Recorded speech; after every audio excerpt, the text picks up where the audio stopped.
കരുവന്നൂർ കള്ളപ്പണ ഇടപാട് കേസിൽ തൃശൂർ ജില്ലാ സെക്രട്ടറി എം വർഗീസ് ഇന്ന് ഇഡിക്ക് മുന്നിൽ ഹാജരായേക്കില്ല. കൂടുതൽ സമയം ആവശ്യപ്പെട്ടു എന്നാണ് വിവരം. മെയ് ദിനമായതിനാൽ ഇളവ് നൽകണമെന്ന എം വർഗീസിന്റെ ആവശ്യം അന്വേഷണ സംഘം നേരത്തെ തള്ളിയിരുന്നു. 6 തവണയാണ് ജില്ലാ സെക്രട്ടറിയെ ഇഡി കേസിൽ ചോദ്യം ചെയ്തത്. എം വർഗീസിൽ നിന്ന് പിടിച്ചെടുത്ത 1 കോടി രൂപയിൽ ആദായനികുതി വകുപ്പ് അന്വേഷണവും തുടരുകയാണ്. അർജുൻ മെട്ടനൂർ വിശദാംശങ്ങളുമായി. അർജുൻ, ഇന്ന് ഇഡിക്ക് മുമ്പിൽ ഹാജരാകുമോ എന്നുള്ളത് ആദ്യത്തെ ചോദ്യം. 2, ഈ 1 കോടി രൂപയുമായി ബന്ധപ്പെട്ട വിഷയത്തിൽ ഇഡിയുടെ റോൾ എന്താണ്? അതായത് നികുതി വകുപ്പാണ് അത് പിടിച്ചെടുത്തത് എന്നുള്ളതൊക്കെയാണല്ലോ നമുക്ക് മനസ്സിലായിട്ടുള്ള കാര്യങ്ങൾ.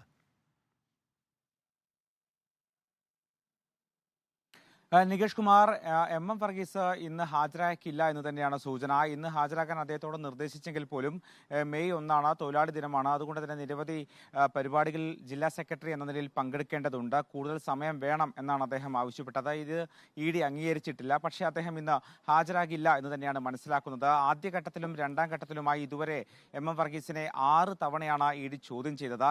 ഇതിൽ കഴിഞ്ഞ ദിവസം ഇഡി ഏതാണ്ട് 8 മണിക്കൂറിലേറെ എം വർഗീസിനെ ചോദ്യം ചെയ്തിരുന്നു. ഇഡി ഉദ്യോഗസ്ഥർ പറയുന്നത് ഈ 2ാം ഘട്ടത്തിൽ എം വർഗീസ് അന്വേഷണവുമായി സഹകരിക്കുന്നില്ല എന്നതാണ്.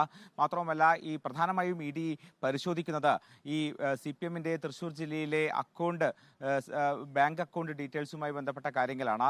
ഈ ജില്ലാ കമ്മിറ്റിയുടെയും അതിന് കീഴിലുള്ള മറ്റ് കമ്മിറ്റികളുടെയും പേരിലുള്ള അക്കൗണ്ട് വിവരങ്ങളും അതുമായി ബന്ധപ്പെട്ട രേഖകളും കൈമാറാനാണ് എം വർഗീസിനോട് ആവശ്യപ്പെട്ടിരിക്കുന്നത്. പക്ഷേ അത് ഇതുവരെ കൈമാറിയിട്ടില്ല. കൂടുതൽ രേഖകൾ കൈമാറണമെന്നാവശ്യപ്പെട്ടെങ്കിൽ പോലും അതിന് തയ്യാറാകുന്നില്ല എന്നാണ് ഇഡി ഉദ്യോഗസ്ഥർ പറയുന്നത്. അതിനിടയിലാണ് ഇന്നലെ ആദായനികുതി വകുപ്പിന്റെ ഭാഗത്തുനിന്ന് അപ്രതീക്ഷിതമായ ഒരു നീക്കം ഉണ്ടാകുന്നത്. തിരഞ്ഞെടുപ്പ് പെരുമാറ്റച്ചട്ടം നിലനിൽക്കെ CPM അവിടെ ബാങ്ക് ഓഫ് ഇന്ത്യയിൽ നിന്ന് പിൻവലിച്ച 1 കോടി രൂപ തിരിച്ചടക്കാൻ എത്തിയപ്പോഴാണ് ആദായനികുതി ഉദ്യോഗസ്ഥർ അത് പിടിച്ചെടുക്കുകയും ഈ അക്കൗണ്ട് മരവിപ്പിക്കുകയും ചെയ്തത്. നേരത്തെ തന്നെ ഈ 1 കോടി രൂപ പിൻവലിച്ചു എന്നറിഞ്ഞതിന് പിന്നാലെ ഈ അക്കൗണ്ട് ആദായനികുതി വകുപ്പ് പിൻവലിച്ചിരുന്നു. ഈ തുക ചെലവഴിക്കരുത് എന്ന നിർദ്ദേശവും നൽകിയിരുന്നു. തുടർന്നാണ് നിയമോപദേശം ലഭിച്ചതിനെ തുടർന്നാണ് ഇന്നലെ എം വർഗീസും മറ്റ് നേതാക്കളും എത്തി ഈ തുക തിരിച്ചടക്കാൻ എത്തിയത്. തുടർന്ന് സാങ്കേതിക പ്രശ്നമുള്ളതുകൊണ്ട് തന്നെ ഈ ബാങ്ക് ഉദ്യോഗസ്ഥർ ആദായനികുതി വകുപ്പിനെ അറിയിക്കുകയും അവർ എത്തുകയും ഈ തുക പിടിച്ചെടുക്കുകയുമായിരുന്നു. ഇതിൽ എം വർഗീസ് ആരോപിക്കുന്നത് ഇത് ഇഡി അന്വേഷണത്തിന് തുടർച്ചയായിട്ടാണ് എന്നാണ്.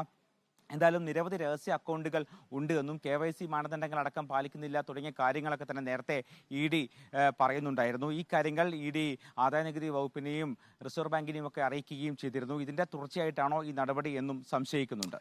അർജുൻ മട്ടന്നൂരാണ് വിശദാംശങ്ങൾ നൽകിയത്.